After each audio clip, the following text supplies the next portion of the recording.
Welcome to LRTimelapse.com.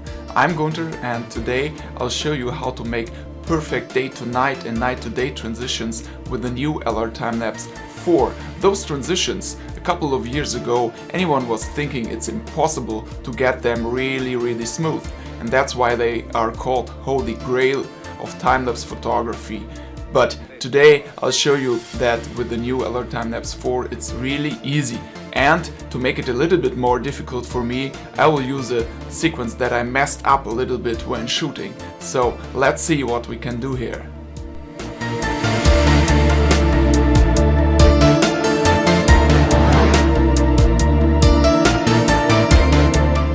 Okay, let's get started. I'll load a sequence here that I've shot on La Palma. It's a sequence where you can see this nice flower here. They are called tachinastes and they bloom in May. The background, you see the clouds over the Atlantic Ocean, and this is a really nice spot for shooting time-lapse. And let's just have a first look on this sequence, and you can see it's flickering a lot. That's because I chose the Holy Grail technique for shooting. That means I've adjusted the camera settings while shooting, and since you then have discrete steps when adjusting this, you get that zigzag flickering, and this is something that we're going to remove. Now we can see the Milky Way raises up, and at the end of the sequence there's not that many changes anymore. So from here on we have the same camera settings here. We have an aperture of 4 and shutter speed of 13 and ISO of 6400. At the beginning you can just see that we have this zigzag line, the blue curve, the luminance curve, you remember. By the way, I'm not going to explain anything again that I did in the basic tutorial, so please make sure that you have watched the basic tutorial first, and so that we can just head into the more interesting stuff now. So I'll click my shift key and drag the slider to just select a part of the sequence, and then if I click on the zoom to selection button here, then you can clearly see that zigzag line, and we're going to compensate for this zigzag here just to get a smooth result at the end. We use a keyframes wizard again to create a couple of keyframes, and this time it's not only the blue ones that get created, because LRTimelapse detects that this is a sequence shot with a Holy Grail method. Means that here you can see shutter speed was being changed, and then after the shutter speed the ISO has been changed and so on. So it detects all that changes, and on each change sets that orange keyframes. But you don't have to take care of that keyframes. They are only for background purposes. LRTimelapse will use them, but you don't have to worry about them. So you can just have a close look if you have enough of those blue keyframes. You should have those blue keyframes whenever something changes in brightness or white balance. So it's more the white balance, it's more the look that changes here a couple of times. But normally LRTimelapse will give you a good amount of those blue keyframes. Only here at the end, where there is not that much changing anymore, we could probably just remove one or two. I'll remove this and I remove this one here, because there's not that much changing here anymore. Okay, great. Next step would be the Holy Grail wizard, and this will calculate all those compensations for the blue curve. So just make sure to use those sliders offset and rotate to just get this curve aligned somewhere in the middle. It doesn't matter, you don't have to make it really accurate here. Just take care to put it somewhere in the middle, and if you have a straight line like here, just make sure that this one is straight as well. So you can use the rotate slider to just get this. Now we can save and drag this sequence again into our Lightroom. And that's what I'm going to do now. Just drag it into Lightroom. The Lightroom importer comes up, and again, please take care that this is set to add and not to copy. and then import. If for some reason your sequence is already inside the Lightroom catalog, then it's just opening the sequence here, selecting all images and going to read metadata from files. Take care to do this as usually always in grid view. Okay, this is my sequence, and while it's still loading I can set my filter to the LRT4 keyframes filter. So I'll get only the keyframes here and only those 4-star keyframes, not the orange triangles. Let's start just by editing those keyframes. I will do this rather quickly, but I think you will get the idea how it's done. You can, by the way, use all sliders. In LRTimelapse 3 you weren't allowed to use the exposure slider, but now you can use all of those sliders. So at the beginning I will increase exposure, pull down the highlights a bit, increase the shadows and just make it a little bit more crispy, use some clarity, use some vibrance, and add a gradient filter here. Use one of those filters provided by LRTimelapse again, just darken the sky a little bit.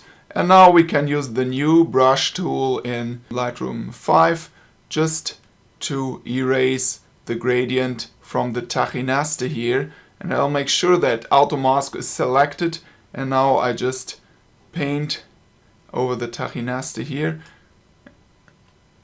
And this is really handy in this case because I didn't shoot on a slider, so the tachinaste will always stay at the same position. That's it for the first keyframe. Of course you can do this more elaborated way, but for my purposes I think that's okay. I will synchronize this to the next 5 images just using that script again.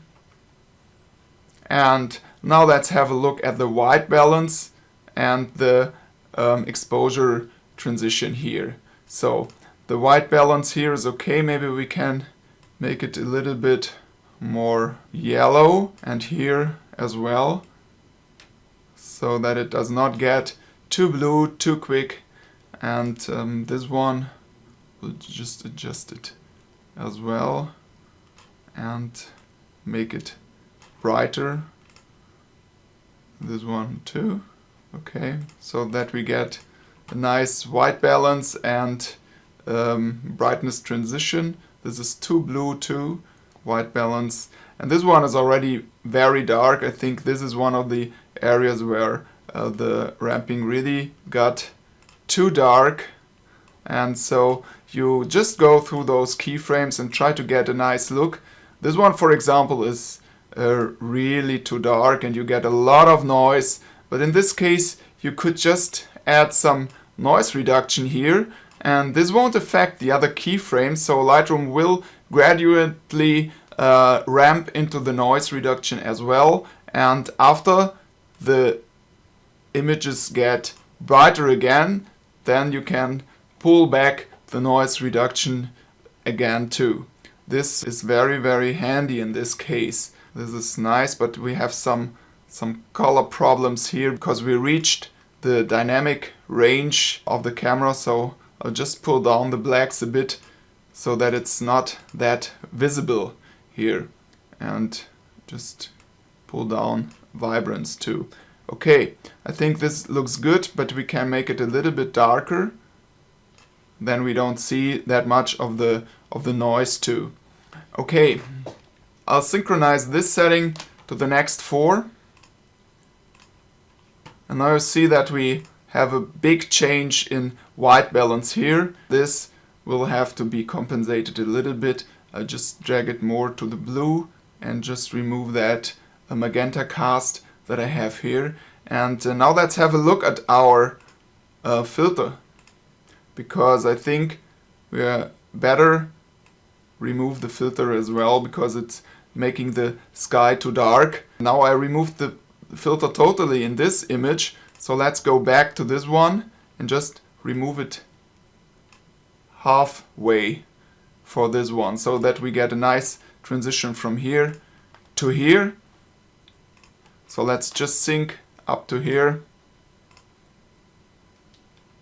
And you see the white balance is changing a lot from one image to the next. This one is really blue, so let's just compensate a little bit for this. If you make it too blue, it looks weird. If you make it too yellow, it looks weird, so you have to find the balance when editing this. Okay, let's just sync again. Okay. Maybe we just pull down the blacks a little bit just to compensate for these areas here. Sync again. Now those here are not really changing that much. And now you see the Milky Way is coming, and we can now use one of our circular gradients just to put this one over the Milky Way, just to emphasize a little bit on the Milky Way. I will just add some contrast here, just increase brightness and add some clarity, but not too much, just to highlight the Milky Way a little bit. As with the linear filters, please don't add new circular filters as well, just use those that LRTimelapse created. Now I'm syncing again until the end. And of course, for the next images you have to adjust the position of this circular filter. So let's do this in the first instance. You have to pull it up to just follow the Milky Way. And of course, that filter will get animated later on. You can of course put more effort into the color grading of those images, and you should, but for this demo purposes here, I think that's enough. I will just go back into my grid view, select all images, and then just go to metadata, save metadata to files. And now back to LRTimelapse.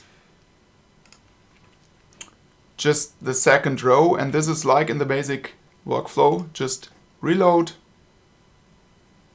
You can see our exposures just changing, and calculate the auto transition, and you will shortly see the other curves appearing. And if you want to see them longer, you could just hit on all, and you can see we have done a lot of edits and a lot of curves have been calculated, but we don't have to take care about them. So just click on save, and now we'll have a look at the visual previews. We'll have to wait a little bit until they have been built.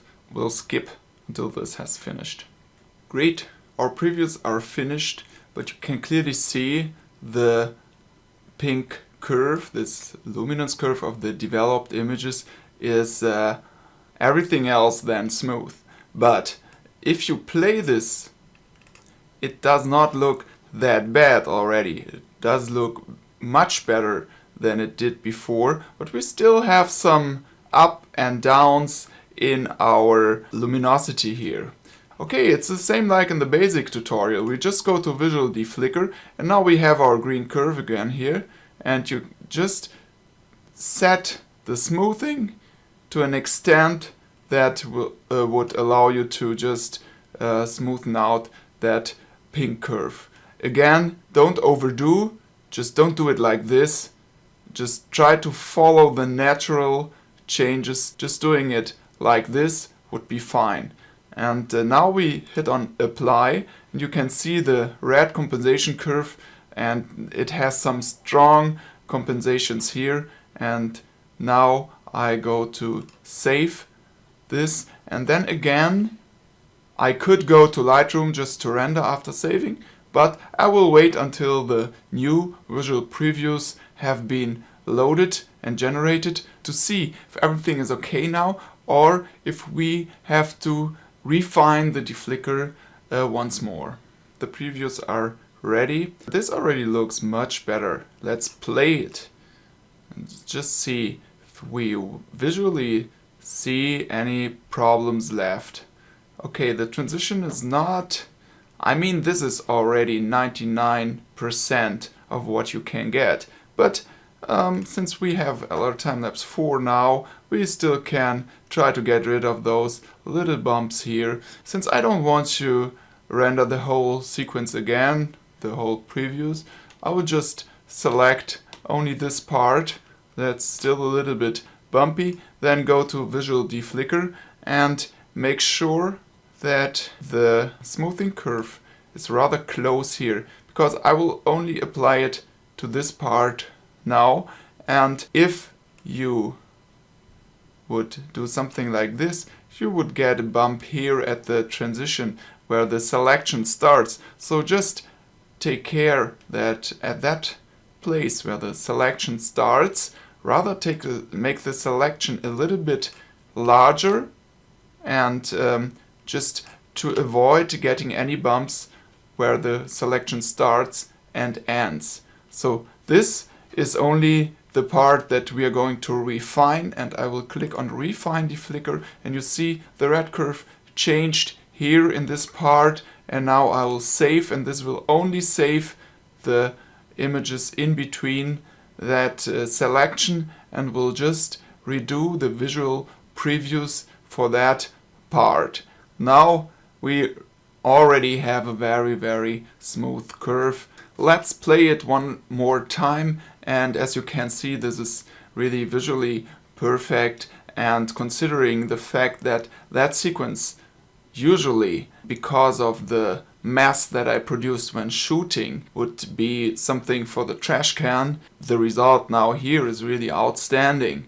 Always judge your sequence after editing here visually, just by playing it. Please don't have the goal to get this pink curve really straight, because you might not get it straight but still have a perfect visual appearance of the sequence. So always remember that the nature that you're shooting here is not a straight line. So everything that you get here, the brightness of the image, and in this case I've considered the whole image. I could have drawn a reference area here, and probably that would have been better to do this at the beginning. So if you remember to do it, just you have a part of your sequence that is not influenced by, for example, the lights underneath the clouds and so on, then it's probably better to set a reference area. But you can as well just do it without, and just try how the result gets, and in this case the result is really good. Okay, now the last step would be just to bring this into Lightroom.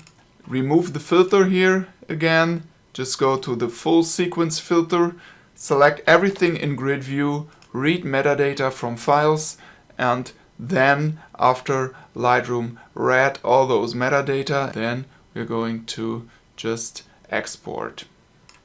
The export process is the same like last time.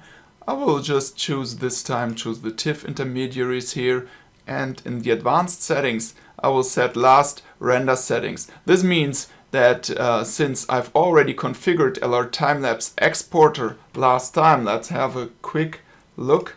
If we open the render video here, then you can see I'm on ProRes here, and I will render this time, I will render in 4K and in high quality, and I can just set this settings as default, and then in Lightroom just check render with last settings, and then LRTimelapse will not stop and ask you for the settings. Instead it will just take over the sequence once Lightroom has finished, and just start the render process, and you will find your finished video in your output folder then. Thank you for watching. I hope you enjoyed this tutorial and learned that the editing the Holy Grail is really easy now. There is no big things to consider, and the Visual Deflicker makes it really intuitive. So you will be able to recover sequences that you would have thought of being unrecoverable. So just try LRTimelapse 4 on your old sequences, try to re-edit them and apply the Visual Deflicker, and I'd love to hear from your experiences in the forum, forum.lrtimelapse.com. See you next time. Bye bye.